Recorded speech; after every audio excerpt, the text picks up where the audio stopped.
Yo sé que va a haber un buen futuro.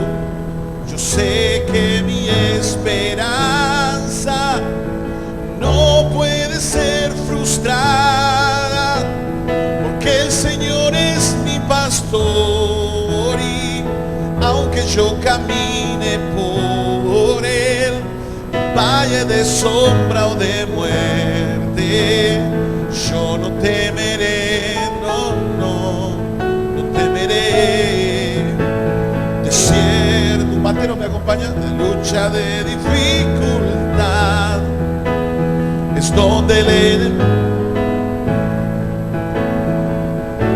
dime que no puedo más. Diga conmigo, estoy bajo de una palabra, va a haber un buen futuro. Yo sé que mi esperanza no puede ser frustrada. Y dice el coro, yo sé que viviré para testificar el milagro que Dios va a hacer en este desierto. Vencí, todos van a saber que vencí, así como Jesús venció. Soy, diga, heredero de Víctor. Yo sé que viviré, vamos Roca Salvación, diga, yo sé que viviré para testificar el milagro que Dios va a hacer en este desierto. Vencí, todos van a saber que vencí, así como Jesús venció. Soy heredero de victoria. Es una canción que es una oración y una declaración cantada. Es una canción profética. Lo que va a suceder en tu vida, en tu casa, en tu familia.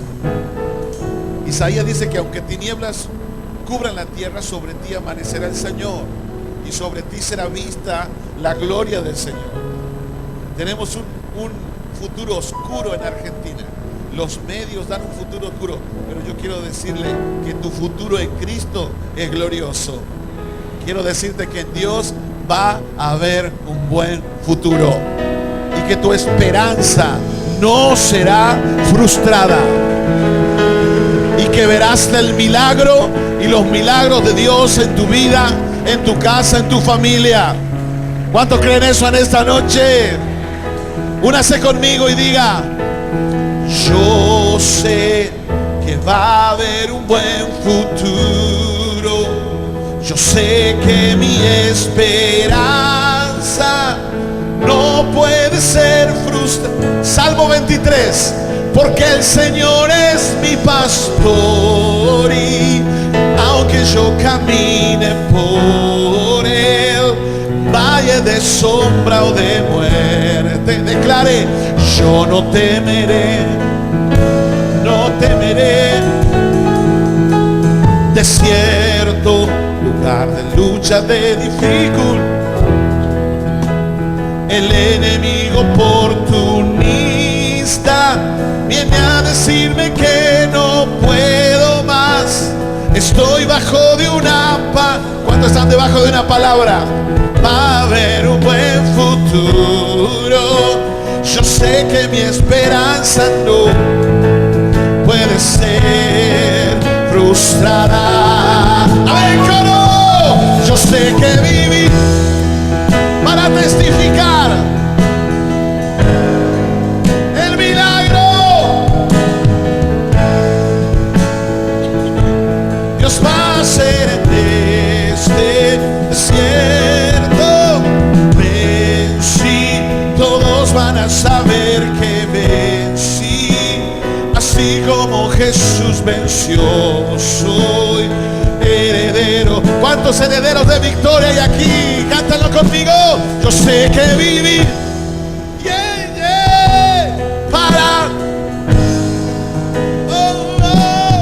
el milagro que Dios va a hacer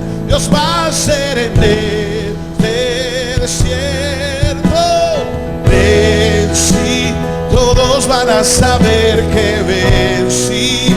Así como Jesús venció, soy heredero de victoria. Levanta tus manos al cielo y decláralo. Yo sé que viví. Se escucha en todo Tucumán para testificar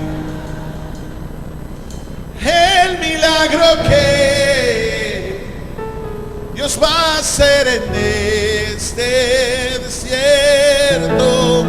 Vencí, todos van a saber que vencí.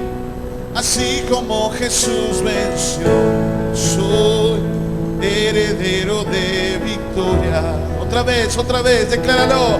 Yo sé que viví, oh, no, para testificar, sí, el milagro que Dios va a hacer en este desierto. Vencí, todos van a saber que vencí. Así como Jesús venció, soy heredero de victoria.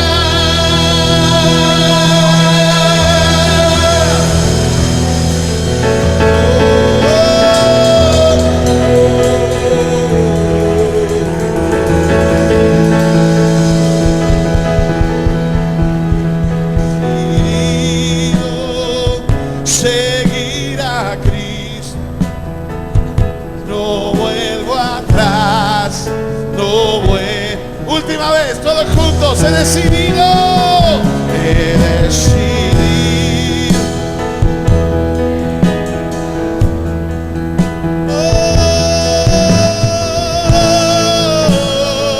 Seguir a Cristo, he decidido seguir a Cristo, no vuelvo atrás, no vuelvo atrás. Yo me rindo a Él, yo no haré. Todo a Cristo, todo a Cristo me entrego, quiero ser. Yo siento la presencia de Dios aquí. Dile de nuevo, yo me rindo,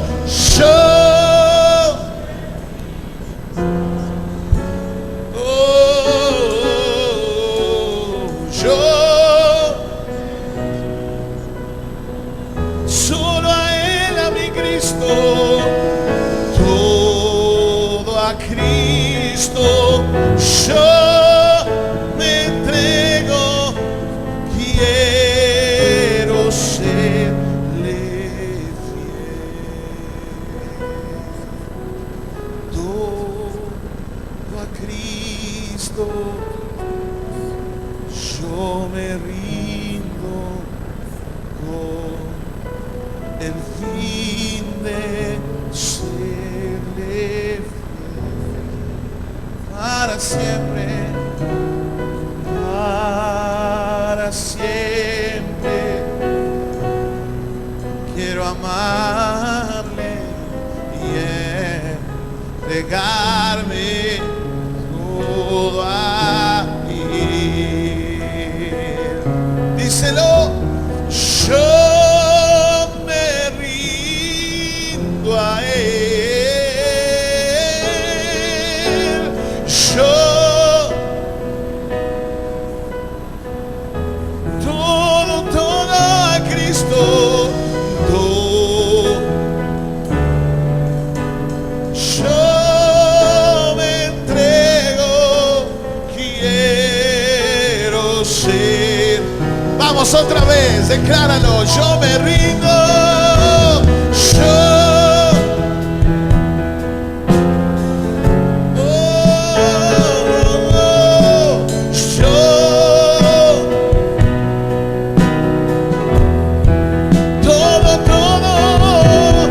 Todo a Cristo, yo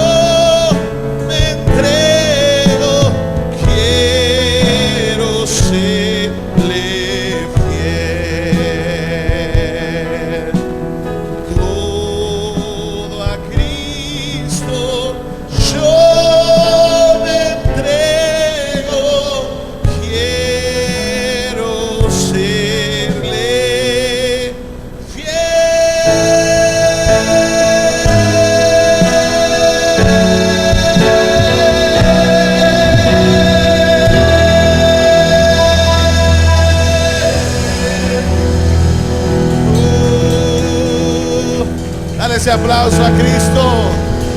Seas exaltado en esta tarde, en esta noche. Tuyo es el reino, tuyo el poder, tuya es la gloria por los siglos de los siglos. Aleluya. Amén. Tome su asiento. Como decía el pastor Miguel, está en mi casa.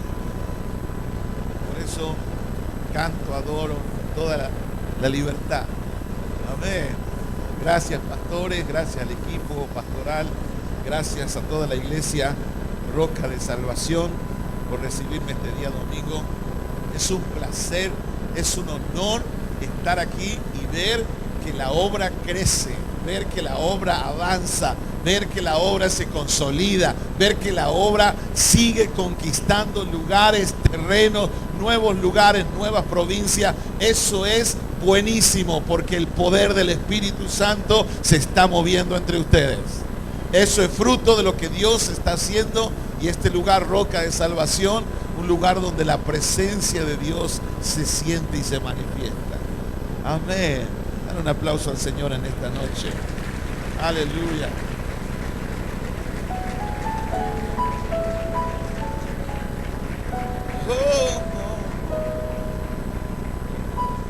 Quiero usar como tema en esta noche, todo esto comenzando el año, Dios me habló mucho, nos habló mucho al equipo pastoral, a la iglesia, y hay una palabra que está cada vez metiéndose más fuerte en mi corazón, y es sobre la historia de Nehemías. Y yo quiero hablar hoy, como está en el tema, en el temario, el Dios que restaura a su pueblo. Amén. Diga conmigo, el Dios que restaura a su pueblo. Amén. Basado en el libro de Nehemías. El libro de Nehemías está lleno de principios, de enseñanzas valiosas que no han pasado de moda, y que si lo contextualizamos siguen teniendo el mismo efecto transformador de aquellos días. Quiero que veamos algunos puntos y algunos rasgos generales del libro de Nehemías.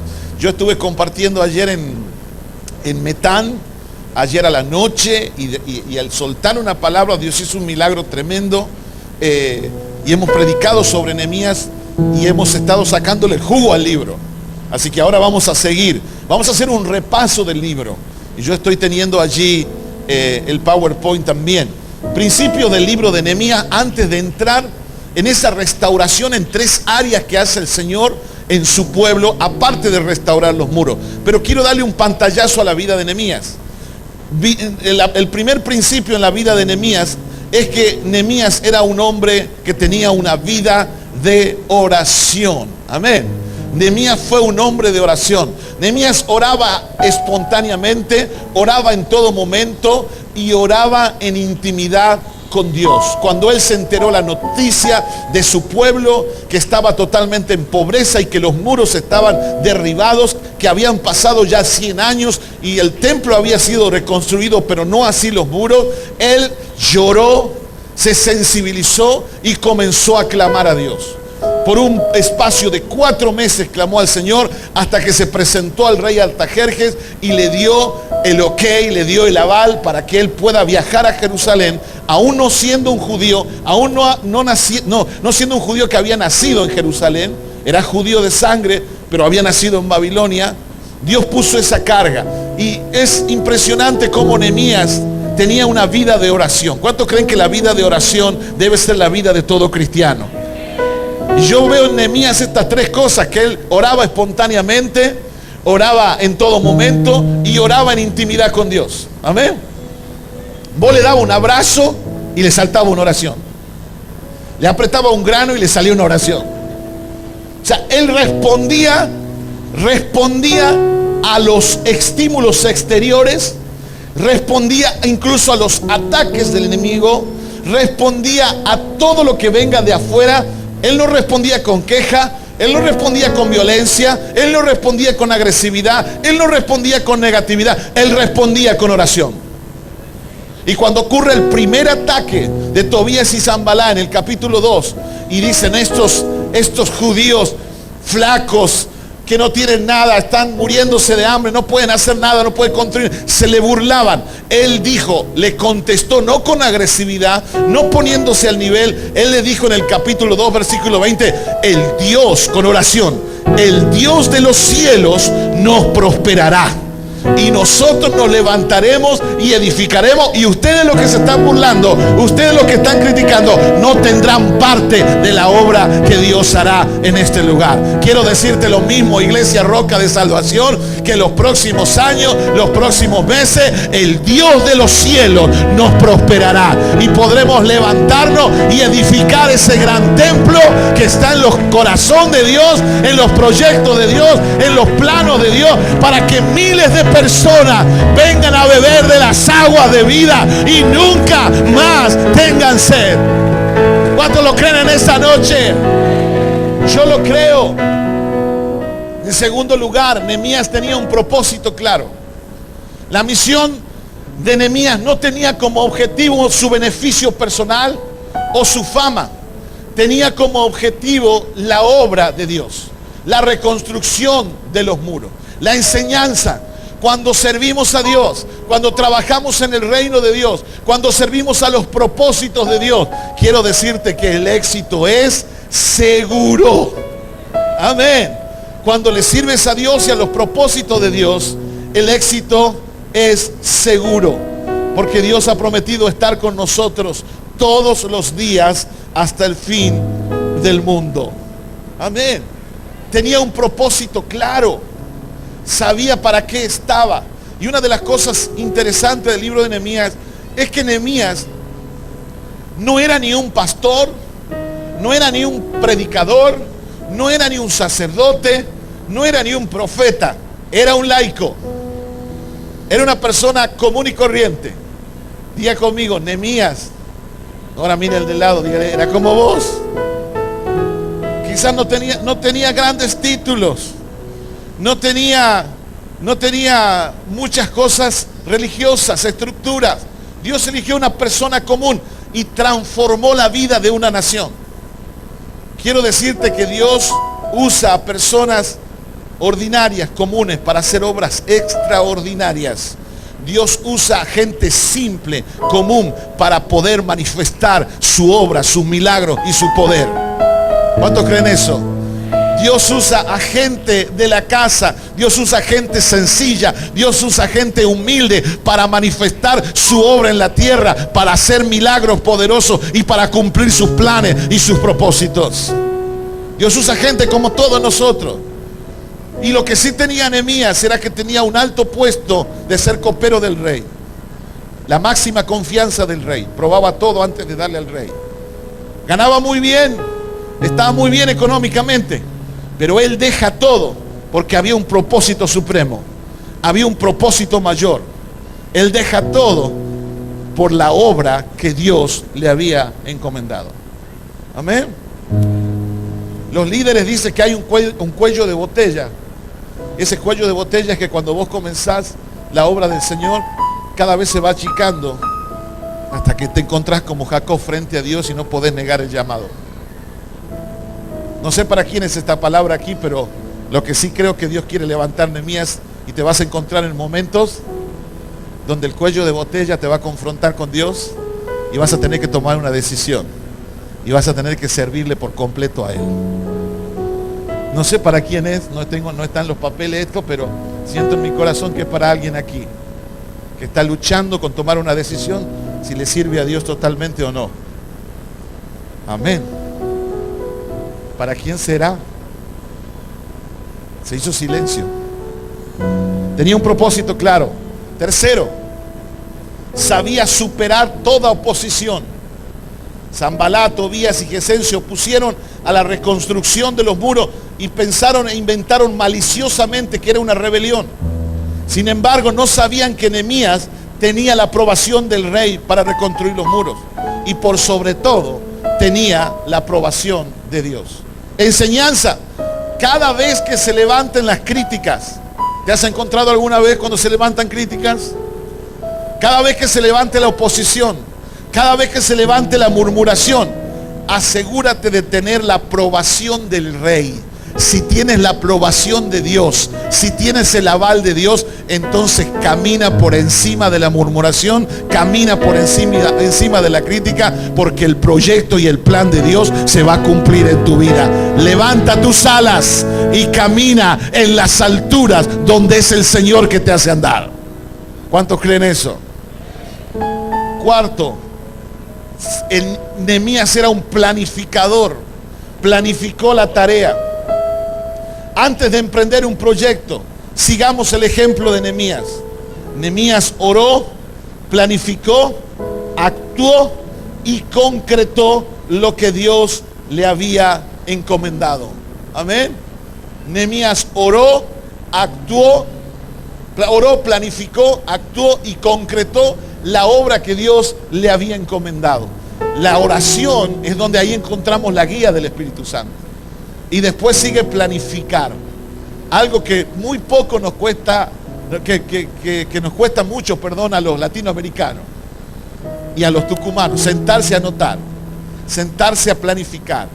¿Qué vas a hacer en los próximos 5 años? ¿Qué va a ser de tu vida de los próximos 10 años? Una vez yo estaba en Colombia con el pastor Satirio y él me sacó su agenda. Tenía proyectada su vida a 3 años, a 5, a 10 y a 20 años. Yo decía, este viejito no piensa morirse. O va a seguir desde el cielo todavía dando dirección, ¿no? Y tenía proyectada su vida a 20 años.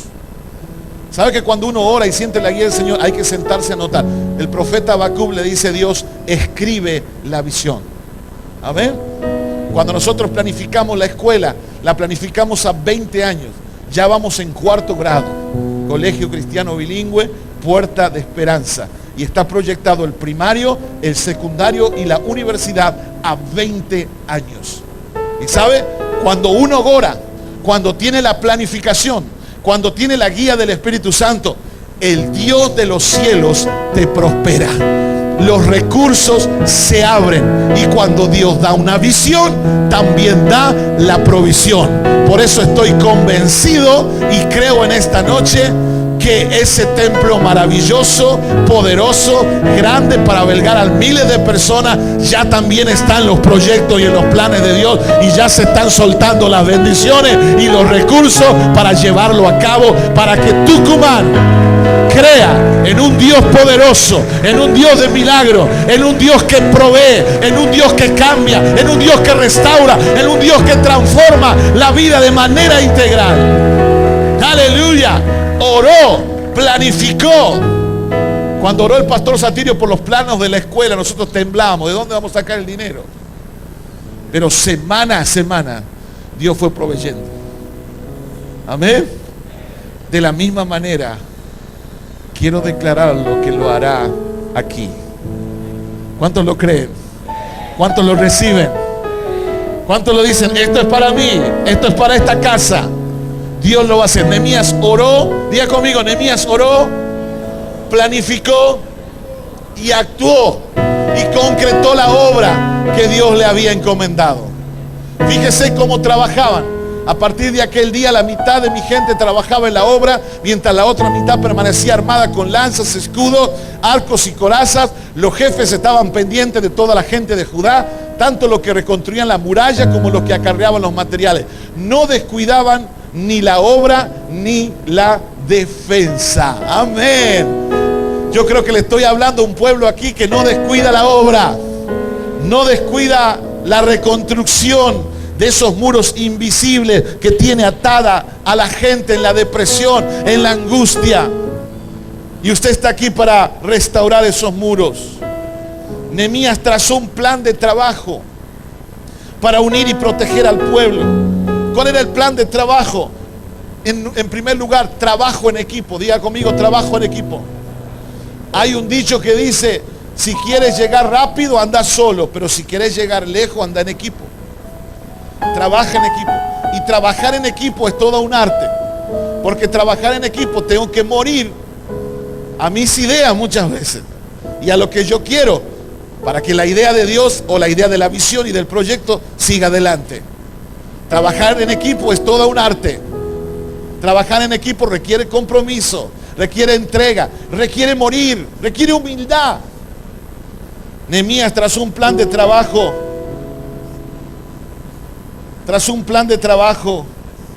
donde trabajó en unidad con su gente. Necesitamos ayudarnos los unos a los otros y así fortalecer el trabajo.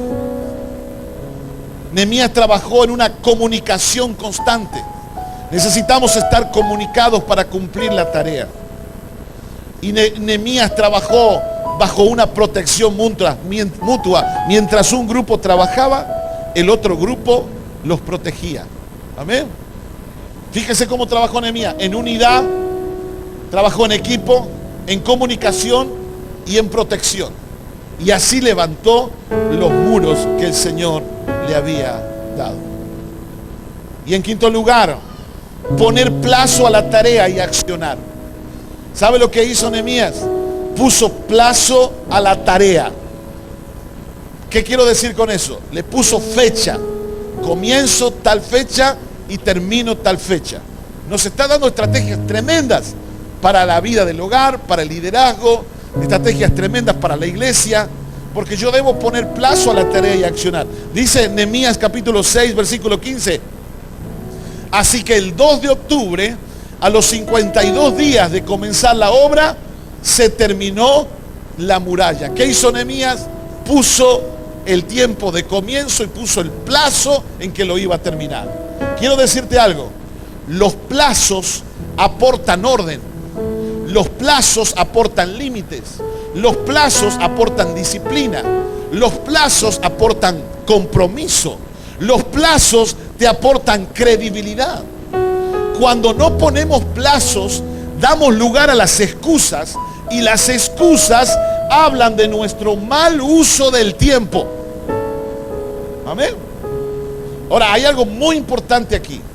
Cuando uno pone plazo y comienza la tarea, hay que darle hasta que se termine. Amén.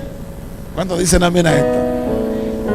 100 años habían pasado desde que se reconstruyó el segundo templo, y en 100 años no se había reconstruido la muralla. Y Nehemías reconstruyó los muros de Jerusalén en 52 días. Quiero decirte, lo que no se hizo en 100 años, se hizo en 52 días.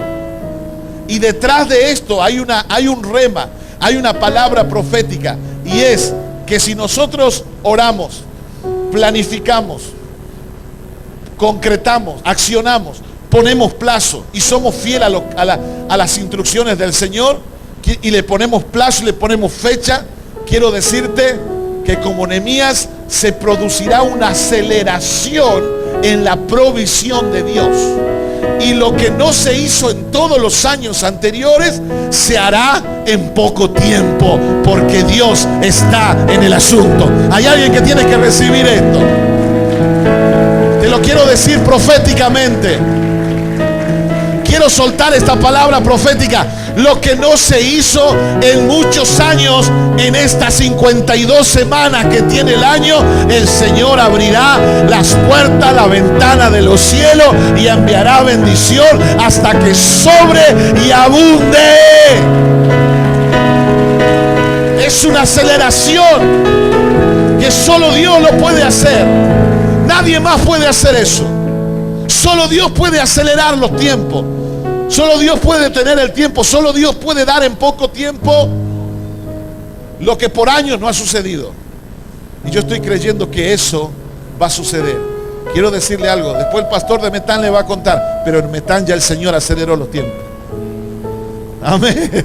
Después se van a enterar del milagro, pero en Metán el Señor ya aceleró los tiempos. Quiero soltar esta misma palabra sobre tu vida, a nivel iglesia, a nivel familiar, a nivel personal. Año 2019, todo lo que estuvo detenido en los años anteriores, en este año se suelta en el nombre poderoso de Jesús. Cuando Dios ve tu vida de oración, tu vida de trabajo, de sacrificio, este año será un año de aceleramiento, será un año de concreción de planes, concreción de proyectos, que lo que estaba detenido comienza a moverse, lo que estaba obstaculizado comienza a correr. Y se apresura el cumplimiento. ¿Cuántos lo creen en esta noche? Yo lo creo. El libro de Nehemías me enseña lo siguiente: que no existe éxito sin riesgo al fracaso.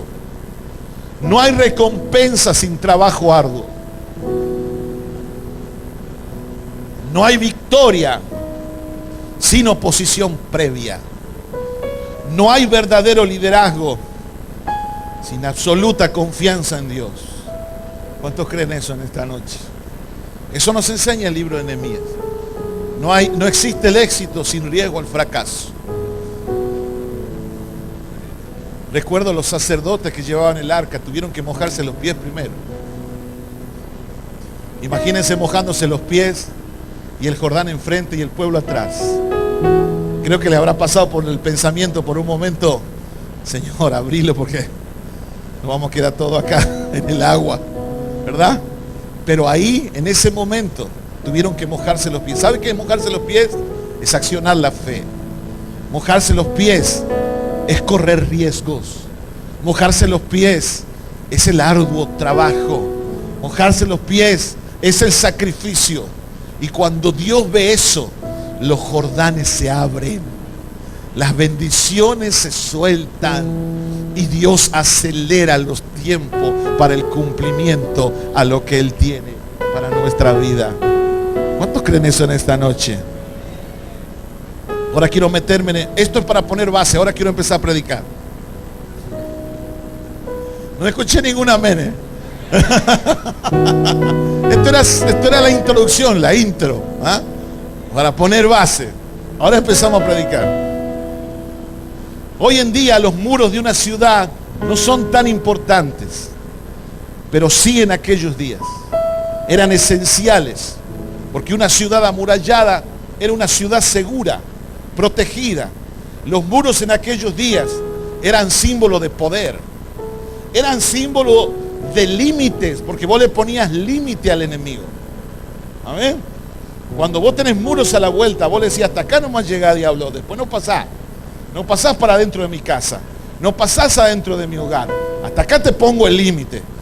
Los muros me hablaban de poder y los muros me hablaban de paz. La ciudad que tenía muros era la ciudad que vivía en paz. Ahora, el libro de Nehemías concretamente habla de los muros físicos que fueron restaurados en 52 días. Hubo un aceleramiento allí a la concreción de la obra. Pero el Señor me mostró en este libro 3 muros que reconstruyó Nehemías también, que no se los ve, pero que son muy necesarios para una nación, para una familia, para una ciudad, para una provincia y para una persona. Y el primer muro que restauró, que no se ve, es el muro de la economía y de las finanzas. Nehemías fue un estratega. Fíjese lo que dice Nehemías 9:36. Dice: por eso hoy somos esclavos en esta tierra de abundancia que diste a nuestros antepasados para que la disfrutaran. Somos esclavos aquí en esta buena tierra. Sígame por favor, porque es muy importante esto. Los israelitas estaban en la extraña situación de ser esclavos de su propia tierra y de tener cada año que dar parte de sus recursos a un extranjero o al rey. Lo triste que Dios le había dado la tierra a ellos. Ahora, cualquier similitud con la realidad es pura coincidencia. Vivían en un lugar, en la tierra prometida, donde fluía leche y miel. Era un lugar rico, era la tierra que Dios le había dado, era de ellos. Sin embargo, vivían esclavos de otro país y tenían que pagar un tributo a otro país. No sé si le hace acordar un poquito a la nación donde estamos viviendo. ¿Le hace acordar? Que somos un país rico, tenemos todo, pero hay pobreza y el país tiene que pagar a otro país que no es el nuestro y tiene una deuda grande, igual que Israel. Pero Nehemías, Dios lo usa a Nehemías para restaurar la economía y los muros. ¿Y sabe cómo se restaura? Allá la gente va a decir, ustedes están locos. Pero hay un método de Dios para restaurar tu finanza. Amén. ¿Y sabe cuál es el método de Dios? ¿Cómo restauró la economía de su pueblo?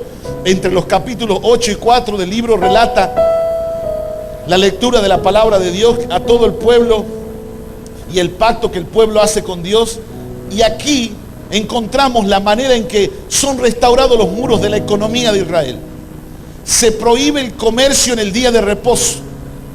Dice, también prometemos no comprar, dice el texto, mercadería ni vender grano que la tierra, que la gente de esta tierra traiga para vender en el día de descanso o en cualquier otro día sagrado o consagrado al Señor. Eso es lo que dice el texto. ¿Qué quiere decir? ¿Cómo acomodó la economía? Honrando a Dios en el día del Señor. Los persas y los árabes que estaban a la vuelta, el día de reposo, que era el sábado de los judíos, se metían a Jerusalén y vendían. Entonces Nehemías cortó la venta en el día para honrar al Señor. De esa manera restauró todo. Quiero decirle, hay un día para honrar a Dios y para traer nuestras ofrendas y para traer nuestros diezmos al Señor. Y es el día domingo. ¿Usted quiere restaurar su economía? Sea un fiel ofrendador, un fiel diezmador de todas estas obras de caridad que tiene la iglesia. Y quiero decirte, tu economía se va a restaurar. ¿Alguien está creyendo eso? Allá afuera no saben eso, pero acá nosotros tenemos la clave. Si no, dígame cuándo usted vio un judío pobre. Hasta el 23 y 25% le dan a Dios todos los meses. Es la manera de Dios. Fíjese, ahí se prohíbe el comercio en el día de reposo. Creo que siempre está la tentación o la atracción de ganar más dinero versus el día que debo honrar a Dios. El día de reposo está relacionado con el descanso, con la honra y con la adoración a Dios. Entonces, cuando cumplimos con el descanso, con la honra y la adoración a Dios, rechazamos toda posibilidad de que el dinero sea nuestro Dios y de que el dinero y lo material sea nuestro Dios. Es evidente que la cultura que nos toca vivir muchas veces nos tienta a elegir entre la conveniencia personal y en el poner a Dios como prioridad. Pero el método de Dios para restaurar una economía son las ofrendas y los diezmos, la honra y la adoración en el día de reposo. Por eso, sin lugar a dudas y sin temor a equivocarme, quiero decirle que usted está en el mejor lugar en este día domingo. Está mejor que Atlético y River Plate aquí. Está mejor que cualquier bar, que cualquier restaurante. Estar en la casa de Dios es lo mejor. Honrar a Dios es lo mejor. Usted tiene asegurada su bendición, asegurada su economía. Si usted ofrendó, si usted diezmó, Dios no se olvida de usted y lo va a levantar del pozo y lo va a bendecir y lo va a prosperar, y todo negocio y todo proyecto que emprenda será bendecido por Dios. ¿Hay alguien que cree eso en esta noche? Porque ha honrado a Dios. Lo segundo, dejar descansar la tierra cada 7 años y perdonar toda deuda. Eso está sacado de Nehemías. En Nehemías 10:31 está sacado de Éxodo 23:11, que dice: 6 años sembrarás la tierra y recogerás su cosecha, mas el 7º año la dejarás libre para que coman los pobres de tu pueblo, de lo que quedare comerán las bestias del campo. Así harás con tu viña y con tu olivar. Hasta los animalitos son beneficiados. Cuando vos tenés una sana economía, hasta tu perrito va a estar gordo. Va a comer de lo mejor, ¿verdad? Este principio está basado en la ley mosaica y tiene como intencionalidad demostrar. ¿Cuál es la intencionalidad? ¿Cuál es el principio acá? Demostrar la total dependencia de Dios. Reconocer que todo lo que tengo no es mío, es de Dios. Y que todo lo que tengo, Dios me lo dio para ser un administrador. Yo veo gente a veces que se posesiona, se transforma y dice de manera egoísta: esto es mío, esta es mi casa, este es mi auto, quiero decirte que nada es tuyo. Que todo es de Él. Hace unos días murió un gran empresario en Argentina, multimillonario. ¿Llevó algo? No llevó nada. ¿Por qué? Él pensaba que era de él todo. No, de allá es todo. Amén. De Él es todo. Y si somos buenos administradores, como era la intencionalidad de Dios con Adán, que sea un administrador. Si somos buenos administradores de lo que Él me dio, cosas materiales, tiempo, finanzas, dones, talento, todo lo que tenemos, si somos buenos administradores, caminaremos en bendición de Dios y nuestra economía será sana. Amén. Porque hay niveles de economía, hay niveles de supervivencia, pero hay niveles de libertad financiera. Cuando ya el Señor te bendice y cuando ya el Señor te prospera, pero no lo hace con fines egoístas. No lo hace para fomentar la avaricia y la codicia. Lo hace, ¿sabe para qué? Para que, como le decía Israel, para que des primero a Dios y después al pobre, al que no tiene, a los que están en necesidad. ¿Por qué? Porque lo que Dios está buscando es una total dependencia. Reconocer que la tierra que Él le daba a su pueblo era de Jehová.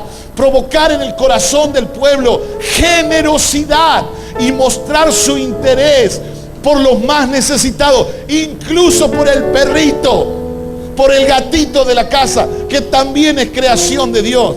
Quiero decirte que si contextualizamos estos principios, podemos entender que nuestra prosperidad depende de Él. Y en esa prosperidad debo ser generoso para con mi Dios, para con el prójimo, y no olvidarme del necesitado. El que se acuerda del pobre, dice el Salmo 42, en el día malo lo librará Jehová y lo sustentará en el lecho de dolor. El proverbio declara: el alma generosa será prosperada, y el que saciare también será saciado. Si sos generoso, Dios te va a prosperar. Y cuando sos un sembrador y ayudas a la gente, eso es saciar el alma de las personas. El día que a vos te toque estar enfermo, el día que a vos te toque pasar por una necesidad, quiero decirte que Dios se compromete a saciarte, a ayudarte, a proveerte, a darte y a levantarte. Es Dios quien se compromete. Dale ese aplauso fuerte al Señor.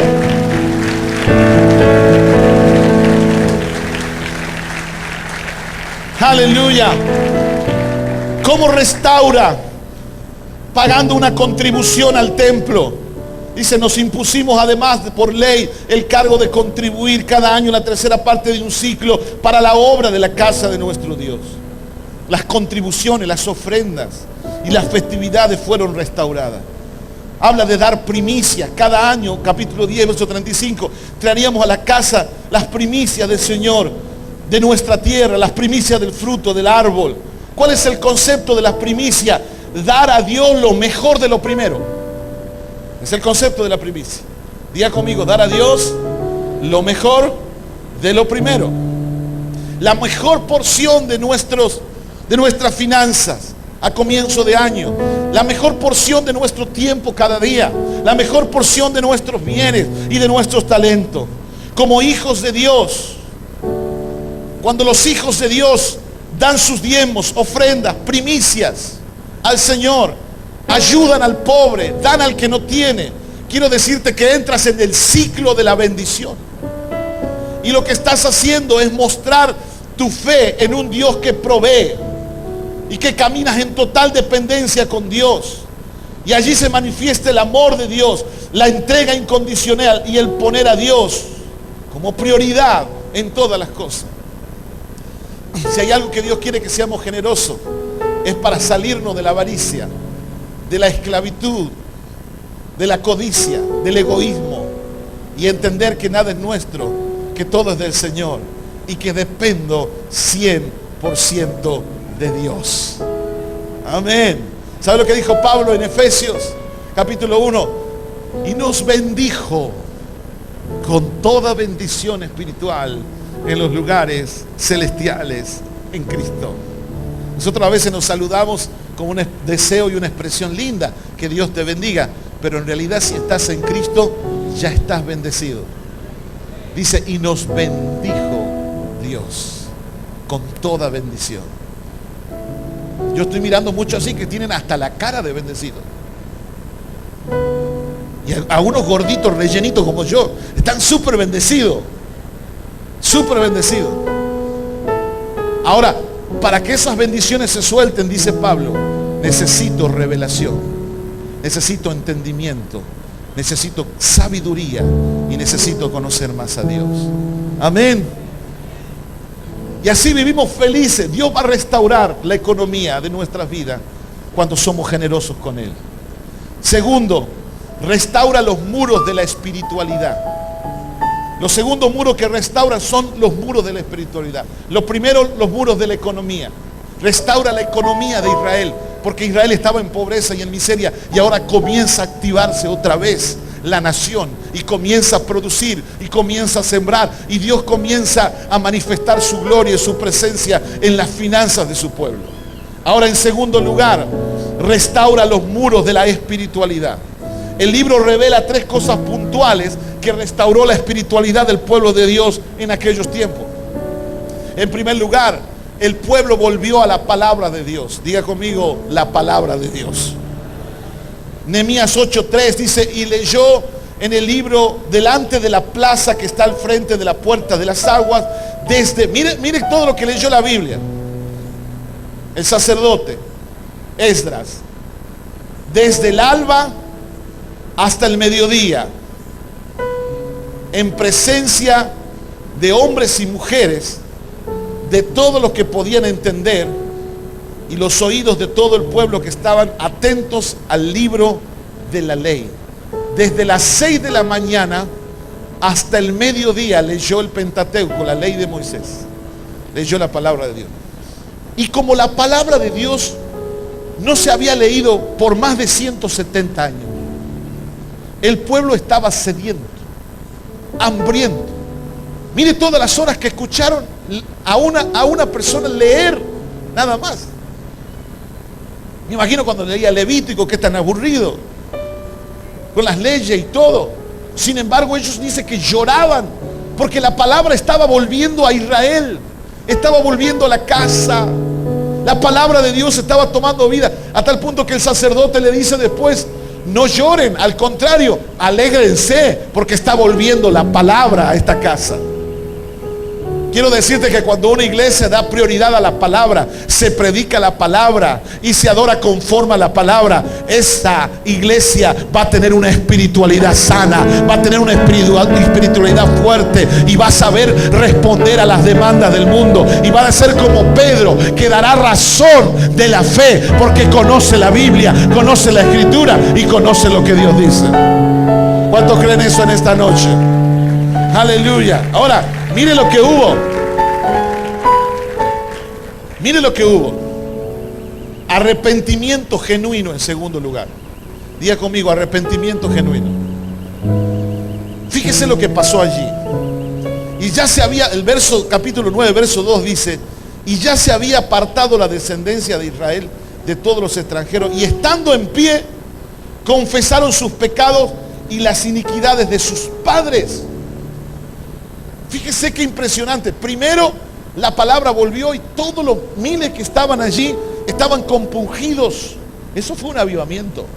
Literalmente un avivamiento. Literalmente. En segundo lugar, esto es avivamiento. Fíjese. Estando de pie, confesaron sus pecados y las iniquidades de sus padres. Esto no es otra cosa que avivamiento. ¿Sabe cómo era esto? Eran miles de personas que estaban ahí y comenzaron a decir, perdón, Señor, por haber sido infiel a mi esposa. Perdón, Señor, por haber practicado pecados ocultos. Perdón, Señor, por haberte fallado en las ofrendas. Perdón, Señor, por los pecados de mi papá, que se juntó con otra mujer que no era de tu pueblo. Así gritaba la gente. Dígame si eso no es avivamiento. confesaba y gritaba los pecados. Yo he visto y he estado en momentos que la presencia de Dios es tan fuerte que la gente empieza a confesar sus pecados públicamente. Yo recuerdo cuando era un adolescente, estuve en un retiro donde Dios estaba tan fuerte allí que un adolescente confesó, empezó a gritar y empezó a confesar su pecado. Lo tengo grabado en mi mente, públicamente, que le había robado a su jefe por más de 3 años. Y sabe que se arrepintió, se compungió, pidió perdón y fue y trabajó para devolverle todo lo que le había robado. Y le pagó y se hizo libre de eso. Pero eso es avivamiento, papá. Cuando la gente cae tan fuerte la gloria, cae tan fuerte la presencia, que comienzan a confesar los pecados y hay un arrepentimiento genuino, un cambio de dirección. En tercer lugar, restauró la adoración. Nehemías 12:27 dice: para la dedicación del muro de Jerusalén, buscaron a los levitas de todos los lugares para traerlos a Jerusalén, para hacer la dedicación de las fiestas con las alabanzas y con cánticos, con címbalo, con salterio y cítara. Después de 170 años volvió la música a Israel. Porque cuando fueron llevados cautivos, destruyó todo. Y los instrumentos que había construido David los llevaron a Babilonia. Dicen los historiadores que colgaron las arpas en los sauces de Babilonia. Y cuando dio la orden Ciro de que regresen, trajeron los instrumentos y los guardaron en el templo. Y estuvieron durmiendo 100 años ahí. Pero ahora, como había un avivamiento, comienza la adoración a ser restaurada. Amén. Por eso es que cuando hay adoración, hay restauración. Cuando hay adoración, hay sanidad.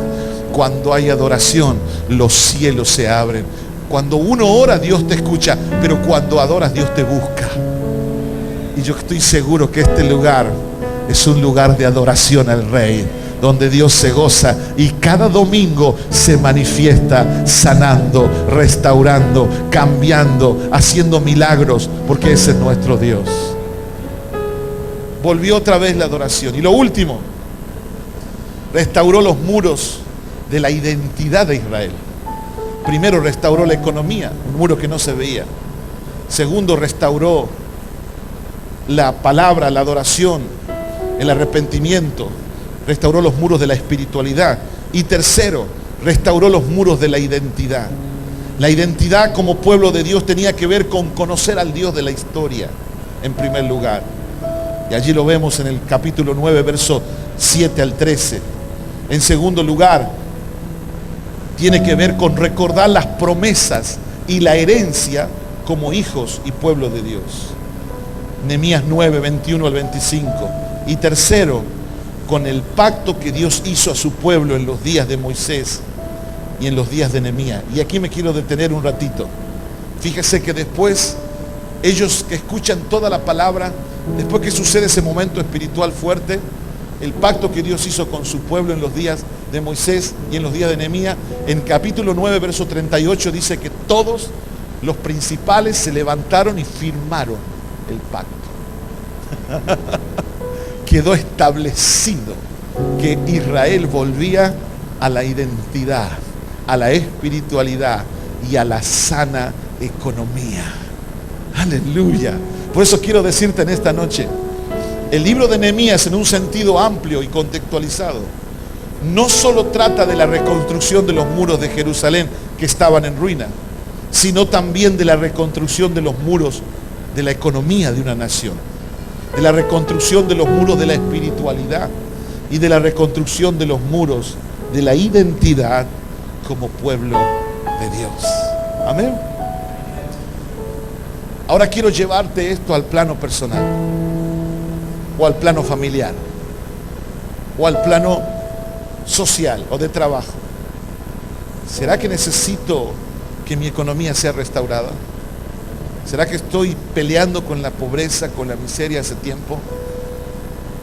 Necesito esa libertad financiera. Necesito salir de la etapa de supervivencia. ¿Será que necesito restaurar la espiritualidad? Necesito volver a la palabra. Necesito arrepentirme de algunas cosas que hice mal y necesito adorar a mi Señor?